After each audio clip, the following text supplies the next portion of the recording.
इस समय हम मुंबई में है। मुंबई का ये बोरीवली इलाका है, जहाँ पे जैन समाज के अग्रणी भरत भाई शाह इस समय हमारे साथ में हैं। और बाहरी और लोकल उम्मीदवारों का मामला चल रहा है। ये सिलसिला तो लोकसभा चुनाव से ही शुरू हो गया था। उत्तर मुंबई के जब टिकट का अनाउंसमेंट हो रहा था, गोपाल सिटी का टिकट कट गया लोकल होने के बावजूद। बाहर से घाटकोपर से पीयूष जी को ले आए, और तब से ये मुद्दा चल रहा था कि बाहरी और लोकल का मामला। अभी असेंबली चुनाव आने वाले हैं, और ऐसे दौर में जहाँ पे किसको बहुमत मिलने वाला है ये बिल्कुल क्लियर नहीं है। सभी पार्टियां अपना अपना दावा करती है, लेकिन यहाँ पे एक बार फिर बाहरी और लोकल का मुद्दा छाया हुआ है। और बोरीवली विधानसभा क्षेत्र है। मेरे साथ में भरत भाई शाह है, जो बोरीवली की नब्ज जानते हैं। भरत भाई साहब, बताइए, आपको ये लोकल का जो मामला है, क्या मामला है और क्या चाहते हैं आप लोग? साहब, मैंने एक ही बात पहले कहा था, आप कौन से गांव में रहते हैं? आप जो भी गांव में रहते हैं, मुखिया आपके गांव का है ना। तो बस यही तो हम चाहते हैं कि हमारे गांव का मुखिया हमारे गांव का होना चाहिए कि बाहर के गांव का होना चाहिए। या हमारे गांव में सब कोई मुखिया है ही नहीं, इतना कैपेबल कोई है ही नहीं। हर पक्ष एक फिक्स हम वोटर्स है। हिंदुस्तान का सबसे बड़ा गुजराती वोटर्स ये है, और यहां गुजराती को सीट नहीं दिया जाएगा, स्थानिक उम्मीदवार को सीट नहीं दिया जाएगा, तो डेफिनेटली हम नाराज रहेंगे। कितनी बार कोऑपरेट करेंगे? हमने विनय तावड़े जी को कोऑपरेट किया, हमने सुनील राणा जी को कोऑपरेट किया, हमने मनीषा भाई चौधरी जी को कोऑपरेट किया, हमने पीयूष गोयल जी को कोऑपरेट किया।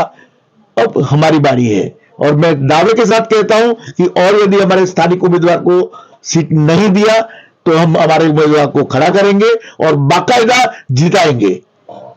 हमारे उम्मीदवार को खड़ा करेंगे, बाकायदा जिताएंगे। बड़ा चैलेंजिंग शब्द भरत भाई साहब आपने इस्तेमाल किया है। आपको उम्मीद है कि आपकी बात पार्टी नहीं सुनेगी? हमको तो पूरा विश्वास है, उम्मीद नहीं, पूरा विश्वास है कि इस बार पार्टी हमारी सुनेगी। वो सर्वे करे पूरा बोरीवली का, दहीसर का, और उसमें से वो खुद उम्मीदवार चुने। उनको लगे कि ये प्रॉपर उम्मीदवार है हमारे लिए, तब हमें वो चुने। हम ये चाहते हैं, पार्टी के ऊपर या पार्टी के आदेश के ऊपर नहीं जाना चाहते। लेकिन हमारे साथ जो अन्याय हो रहा है वो अन्याय परमानेंट ना हो, ये हम पार्टी के पास बहुत बाकायदा रिक्वेस्टिंग वर्डिंग में बोल रहे हैं। आपकी बात नहीं मानी गई तो? पहले तो शब्द निकाल दीजिए। हमें पूरा विश्वास है कि हमारी बात मानी जाएगी। फिर भी 1% हमारी बात नहीं मानी जाएगी तो हमारे पास फिर दूसरे बहुत सारे रास्ते हैं, वो हम अब एक अलग तैयार करेंगे। लेकिन लोकल उम्मीदवार को हम खड़ा करेंगे और उसको जिताएंगे। वो लोकल उम्मीदवार कौन होगा? आपके समाज का होगा या बाहरी समाज का होगा या लोकल होगा? नहीं, लोकल होगा, गुजराती होगा।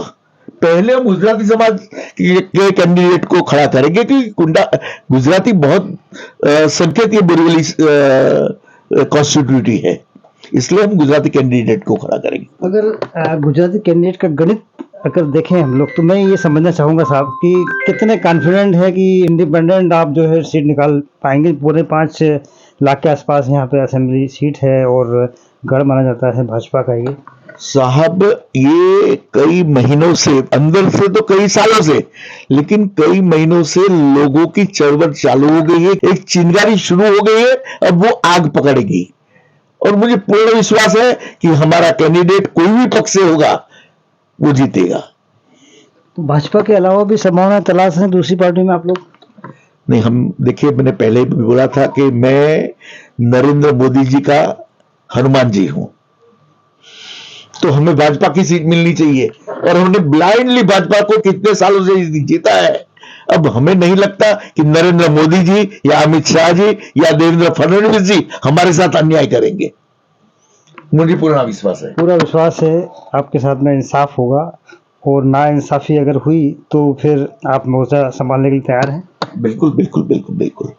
अब गणित क्या रहेगा साहब? पौने 5 लाख जैसे टोटल वोटर हैं, कितने वोटर ऐसे हैं जो जिसके बल पे आप कॉन्फिडेंट हैं कि आप बाजी पलट देंगे? और भाजपा के गढ़ में बाजी पलटना अपने आप में हिस्टोरिकल मूवमेंट होगा साहब। साहब, यही तो एक बात है कि हम सबके एक बहुत बड़े कॉन्फिडेंस से हमने बोला ना कि हम सब गुजराती, हम सब जैन, हम सब भाजपा के एक प्रखर दावेदार है। तो भाजपा को सीट हम देते हैं, लेकिन हमारे साथ अन्याय हो रहा है वो सब लोग जान गए हैं अभी। और यदि हमारा कैंडिडेट, क्योंकि हमारा कैंडिडेट होगा तो हमारी समस्याएं सुलझेगी, हमारे हर प्रॉब्लम सॉल्व होंगे, हमें बिगर अपॉइंटमेंट को उस कैंडिडेट को मिलने का मौका मिलेगा और हमारा आत्मविश्वास बढ़ेगा। और ऐसा कैंडिडेट चाहिए जिसने समाज में काफी अच्छा काम किया हो। जो आदमी समाज में लीडरशिप ले सकता है वो पॉलिटिक्स में लीडरशिप क्यों नहीं ले सकता? ले सकता है, उसका एक्सपीरियंस है। तो क्या ऐसे प्रखर मजबूत कैंडिडेट आपके समाज में हैं अभी? सर, एक नहीं, 1000 कैंडिडेट है, उसमें से आप चुनिए। मैं आपको खुला चैलेंज देता हूं कि उस कैंडिडेट में से अच्छे कैंडिडेट को आप चुनिए और उसको टिकट दीजिए। भरत भाई, यह सही बात है कि 4.25 लाख के आसपास की आपकी मतदाता है बरेली विधानसभा क्षेत्र में। 3 लाख गुजराती और जैन समाज के लोग हैं। बिल्कुल वन साइडेड फैसला होता है। लेकिन साहब, ये चीज़ बताइए कि यहाँ पे मराठी लोग भी तो हैं। साहब, बहुत प्यार से मैं बोल रहा हूं कि मराठी हमारे भाई है। मराठी भी अच्छा कैंडिडेट है, कैपेबल कैंडिडेट है, तो हम उनका स्वागत करेंगे, क्योंकि हम जितने जितने मराठी लोगों को मिले हैं वो सब मराठी लोगों ने हमको सपोर्ट देने का वादा किया है। और इसी तरह हम भी उनकी तरफ से, हमारे जैन समाज की तरफ से, गुजराती समाज की तरफ से वादा करता हूं कि कोई मराठी कैंडिडेट होगा तो उनको भी हम पूरा सपोर्ट देकर के जिताएंगे। मतलब कुल मिला के भरत भाई, आपके हिसाब से लोकल कैंडिडेट होना चाहिए, भाई मराठी हो या फिर गुजराती हो? कोई भी जाति। हमारा जो मुद्दा है वो लोकल कैंडिडेट का है। मेन मुद्दा है कि इस बार लोकल कैंडिडेट को मिलना चाहिए विधानसभा की सीट। इस बार लोकल कैंडिडेट को मिलना चाहिए विधानसभा क्षेत्र का। जहाँ तक मैं समझता हूँ कि जिस तरीके के हालात इस समय महाराष्ट्र में है, किसी भी पार्टी का कोई पिक्चर क्लियर नहीं कि कौन सरकार बनाने की स्थिति में होंगे। तो मुझे लगता है कि एक एक सीट पे भाजपा हो या बाकी पार्टियां जो है बड़ी गंभीरता से विचार करेगी। और जहाँ तक कि लोकल का मुद्दा है, ये वाकई में बहुत प्रमुखता के साथ में उभर के आया है। इसके पहले जो लोग रहे यहाँ पे, विधायक रहे हैं, सुनील राणे साहब हो, वो बरेली से आते हैं। इसके पहले तावड़े साहब रहे हैं, वो विले पार्ले से आते हैं। लोकल लोग नहीं हैं, लेकिन लोकल लोगों की मदद से वो 2 बार भाजपा को यहाँ कामयाबी जरूर मिली है। लेकिन इस बार लगता नहीं है कि लोकल का जो मुद्दा है दबा पाएगी भाजपा हाईकमान भी। मेरे सहयोगी सत्यदेव कुमार के साथ हितेंद्र पवार, जय हिंद 24 मुंबई।